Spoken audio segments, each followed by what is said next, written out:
Selamat pagi dan selamat bertemu kembali kepada seluruh anak didik kami yang sekarang sudah menjadi kelas 12, baik di kelas 12 IPA 1 dan di kelas 12 IPA 2. Saya rasa semua 12 IPA 1 dan 12 IPA 2 belum lupa terhadap saya, yaitu Ibu Rohaya Sagala dalam pembelajaran sebagaimana biasanya kimia.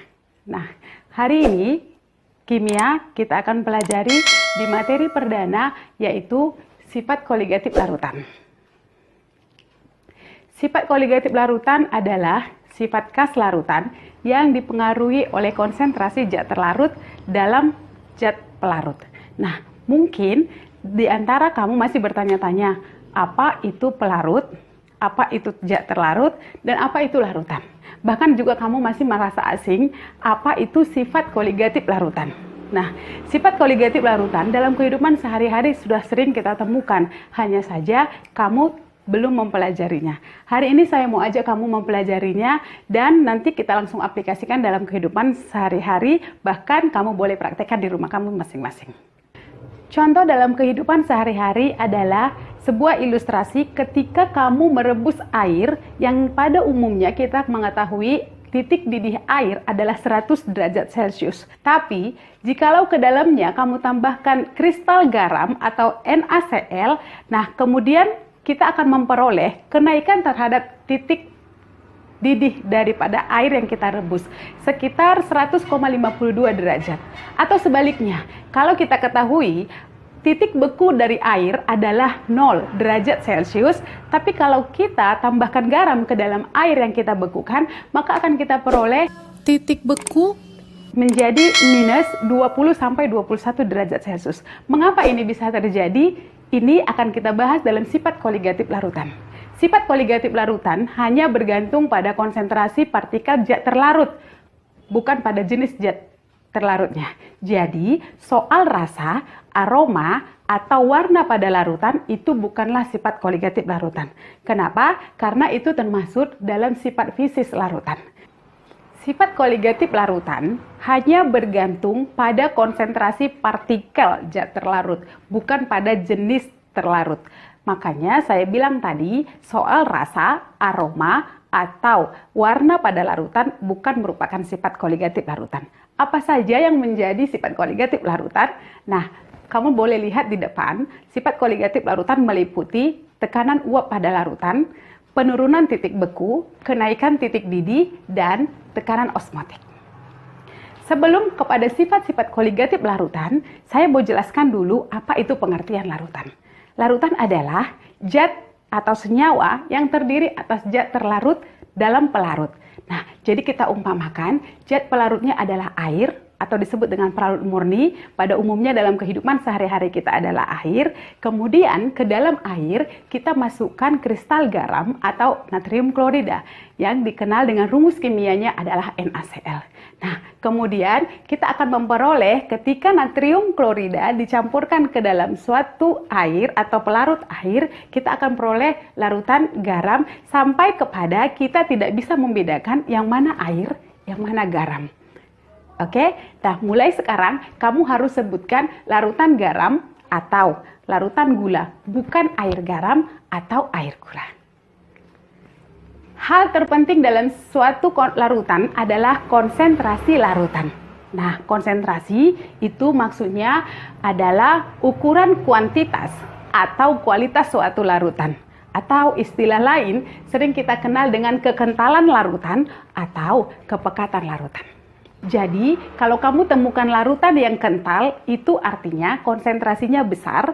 Tapi, kalau kamu temukan larutan yang encer, itu artinya konsentrasinya kecil. Konsentrasi larutan dapat dinyatakan dalam satuan 3 macam, yaitu molaritas, lambangnya adalah M besar. Kemudian, molalitas, lambangnya adalah M kecil, dan yang ketiga adalah fraksi mol, lambangnya adalah X. Saya ulangi, molaritas, molalitas, dan fraksi mol.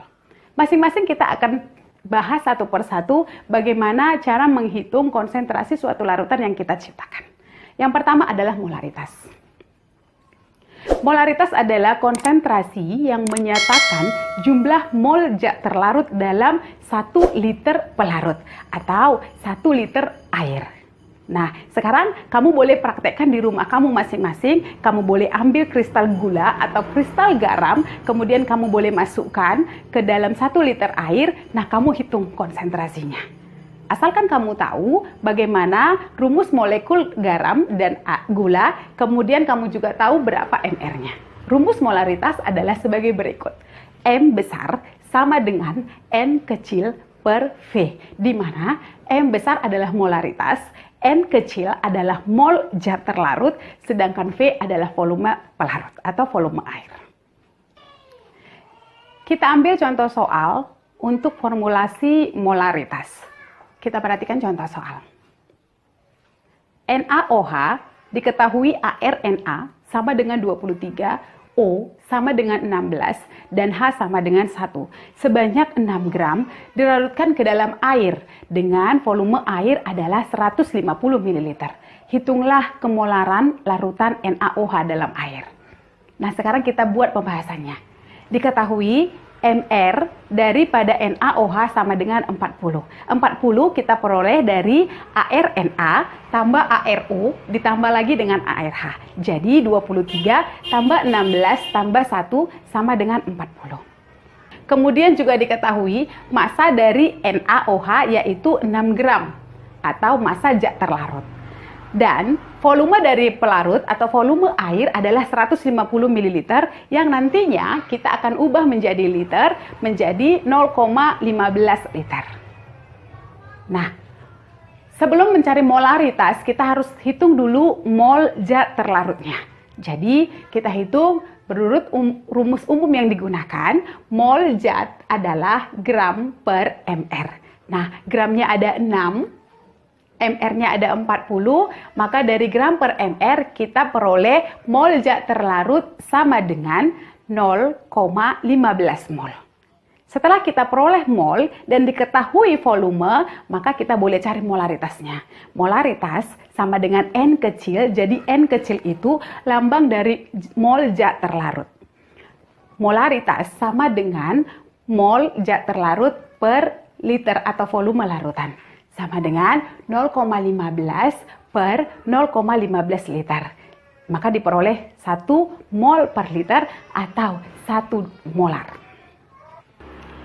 Satuan konsentrasi yang kedua adalah molalitas atau molal atau lambangnya adalah huruf M kecil. Kemolalan atau molalitas menyatakan jumlah mol zat terlarut dalam 1 kilo pelarut. Jadi sebenarnya molaritas dan molalitas itu sama dan rumusnya juga sama, tapi penggunaannya berbeda jika pelarut yang digunakan dalam satuan volume dan dalam satuan massa. Kalau misalnya satuannya volume, dia digunakan dalam molaritas, tapi kalau misalnya massa dalam satuan massa, maka digunakan rumus molalitas. Nah, rumusnya adalah M kecil sama dengan mol kali 1000 per pelarut.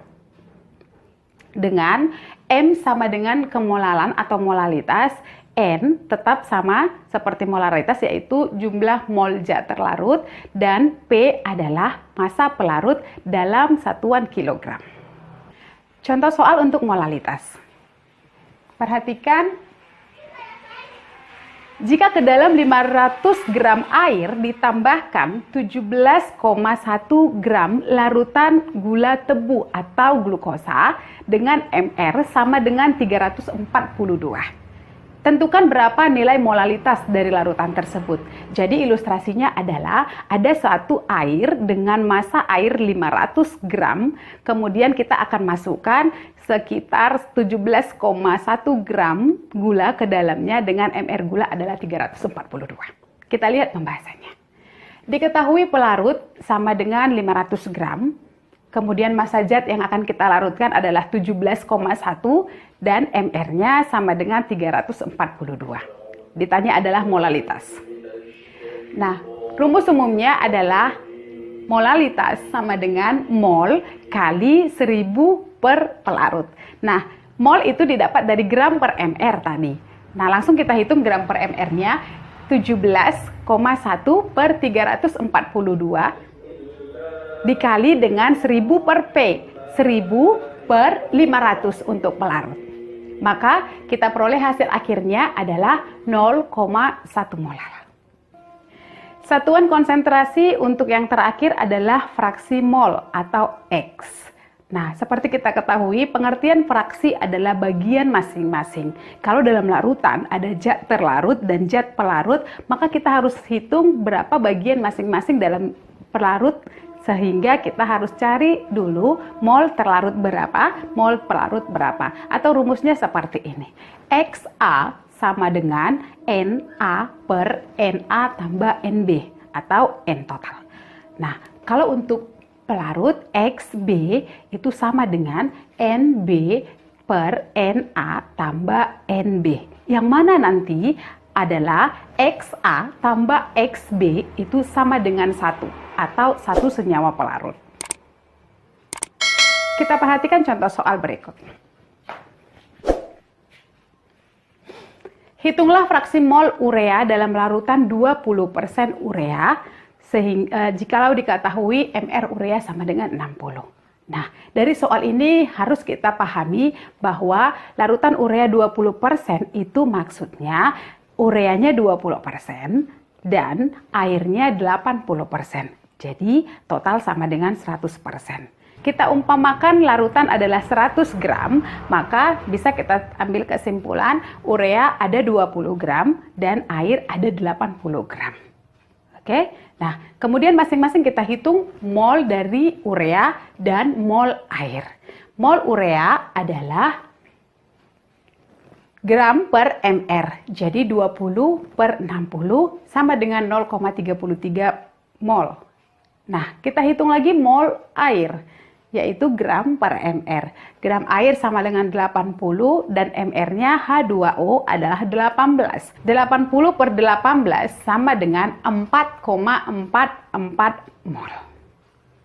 Nah, pertanyaannya adalah tentukan fraksi mol urea.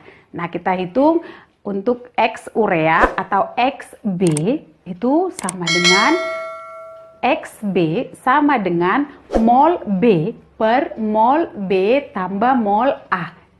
Oke, 0,33 per 4,44 tambah 0,33. Maka diperoleh hasilnya 0,069. Kalau seumpamanya kita cari untuk fraksi mol air, nanti kita peroleh hasil dari fraksi mol air ditambah dengan fraksi mol urea, maka jawabannya harus sama dengan 1. Oke, sampai di sini materi dari saya tentang konsentrasi larutan yang berupa molaritas, molalitas, dan fraksi mol. Untuk selanjutnya baru boleh kita lanjutkan tentang sifat koligatif larutan. Sekian, terima kasih dari saya. Shalom, Tuhan Yesus memberkati.